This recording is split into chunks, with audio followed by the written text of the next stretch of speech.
अस्सलाम वालेकुम, आप देख रहे हैं की न्यूज एचडी में हूं हारिस अली शाह गिलानी। खबर शामिल करते हैं शेखुपुरा से। मोटरवे पुलिस ने कामयाब कार्रवाई करते हुए चोरी की गाड़ी पकड़ के मुलजिम को गिरफ्तार कर लिया।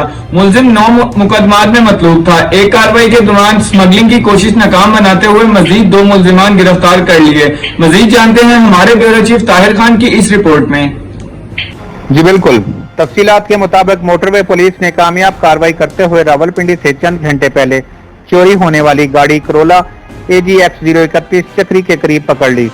मुलजम राशिद अली सकना फैसलाबाद की फरार होने की कोशिश नाकाम बनाते हुए उसे गिरफ्तार कर लिया गया। तफ्तीश करने पर पता चला कि मुलजम पर मजीद 9 चोरी डकैती के मुकदमात दर्ज हैं और पुलिस को मुलजम की तलाश मतलूब थी। मजीद कानूनी कार्रवाई करने के लिए मुलजम को थाना कैंट रावलपिंडी पुलिस के हवाले कर दिया गया और एक और खुफिया इतला पर मोटरवे पुलिस और कस्टम की मुश्तरका कार्रवाई के दौरान एक ट्रक P1858 मोटरवे पुलिस ने इस्लामाबाद टोल प्लाजे पर रोका, जिसमें स्मगलिंग का सामान मौजूद था, जिस पर मोटरवे पुलिस ने ट्रक में मौजूद 2 मुल्जमान तुफैल खान और आलमजेब को गिरफ्तार करके मौके पर कस्टम हुकाम के हवाले कर दिया। मजीद कानूनी कार्रवाई कस्टम हुकाम की जानिब से जारी है। जी।